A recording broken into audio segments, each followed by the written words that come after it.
education, we call this the dead time after lunch when everyone's been working all morning. But yeah, and the microphone, is it on? Yeah. Okay, here goes. Yes. Okay. But I'm sure we're not dead. I'm sure we're ready to hear and discuss a lot of things. You asked what PERL was. That tends to scare people or surprise people. It's a network of 140 institutions, basically universities and teacher training colleges in 50 countries. And we've worked together for over 15, almost 20 years on issues of education for responsible living. And we chose the phrase responsible living because it kind of goes beyond consumer citizenship and education for responsible consumption and sustainable lifestyles. You know, these very political phrases change constantly. And for some of us who've been around a while, we sometimes think that we're putting a lot of different names on the same thing. And this is something that's important for us in this discussion on value-based education for climate change, because there are many, many elements that are connected and overlap and that have the same roots. And that's what we're going to talk about. The value action gap. There is an agreement that people say things and say they value things, and they don't always do things that are obviously connected to these values. I mean, war is the best example. People claim they want peace, and so they go to war to have peace. But in the context of education for climate change, we have to think about what it is in our daily life that affects the climate, right? How do we influence the environment around us? And then we can say, okay, but why do we do the things we do? Are we doing them on the basis of values that we have, or are we not? And when we're talking about values-based education, and there's a question that educators and parents and teachers come up with, and that is, I don't know how to talk about this. I don't have words with which to discuss values. And if you come from a country like mine, way up north in Scandinavia, where to talk about faith and religion is not only taboo, you are considered a monster with strange kind of attitude.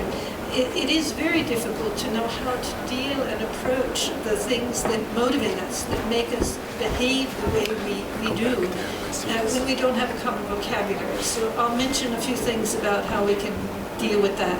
And then this question of how values and core life skills relate to this really complex life we have, where everything is interconnected and the processes and the systems are forcing us to do things that we may not want to do. To understand these links is a really important aspect of values-based learning. And again, I'll come into that in a minute. And then there are many who wonder if it's not the fact that we have really top-down pedagogical approaches when we're trying to teach values. You must, you need to, you have to. And this telling people what we think their values should be, this normative approach. If you don't behave, the world will go to disaster tomorrow. Doesn't seem to work. I mean, we've had years and years of scaring people out of their minds and pointing fingers and saying, you are to blame and you are to blame. And it hasn't changed very much.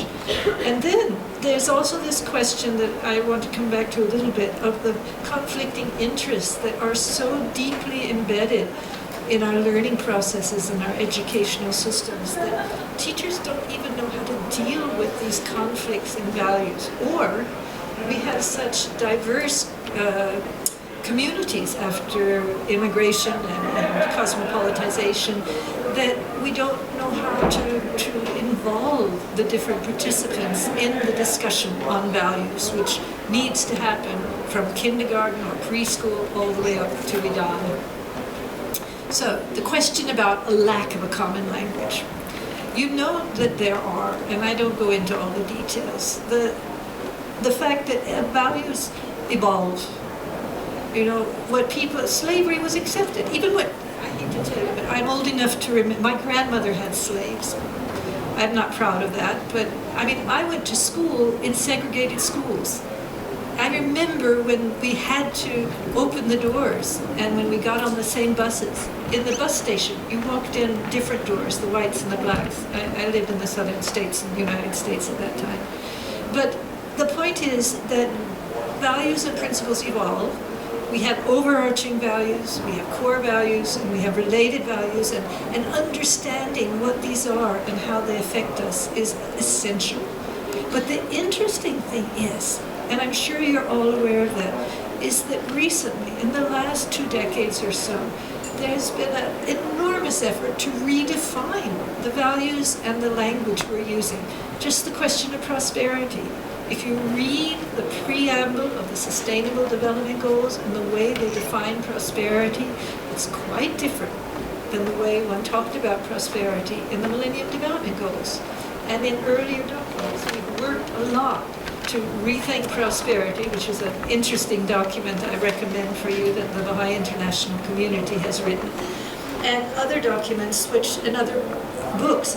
When people talked about happiness and well-being a number of years ago, people, in the West, this was that's not for us. I mean, happiness, this is a temporary, flighty thing. Whereas now one has a much deeper understanding of what we're talking about when we're talking about well-being, happiness, and these sorts of issues. If I go in a little bit, and this is, we're surfing here, deep subjects that need a lot of time. We're going very quickly because we only have a few minutes. And think about how do we help people understand how values connect to their everyday life. Then we have this question of systems and processes. Where are you in that mess of a systemic design here, the mapping of our food system? Are you in a corner? Are you in the top? Where does this fit your life? It's hard. It will also help us to become more fully human and achieve this dynamic coherence between the material and the non-material aspects of our lives. Because at the moment, what we're doing in most of our education is we're focusing on the material aspects. And then, as I said, it will help us gain an understanding of systems and processes and interrelatedness. But it will also help us realize that our understanding changes and grows, that what we thought may have been true one time may change because situations, conditions, scientific evidence, and that flexibility doesn't mean we've thrown out our values, but we have to understand how they relate to this. And it will help us develop trust and compassion and, as I said earlier, inspire the capacity for service. And if there's anything else that this COP is all about, it is about developing a sense of service to humanity and our working together to find answers to the climate challenge. And in so doing, we will stimulate young people to not only think of themselves, but to foster a community spirit and a community life that is characterized by a keen sense of purpose. And thus, we will do as the Sustainable Development Goals require that we do, now and for the next 15 years at least, and that is focus on developing global citizenship. And as it says here, not only personal responsible citizenship, nor participatory citizenship, but a transformative citizenship, one that then leads to compassionate connectedness based on empathy, collective learning, moderation, and sharing. Thank you.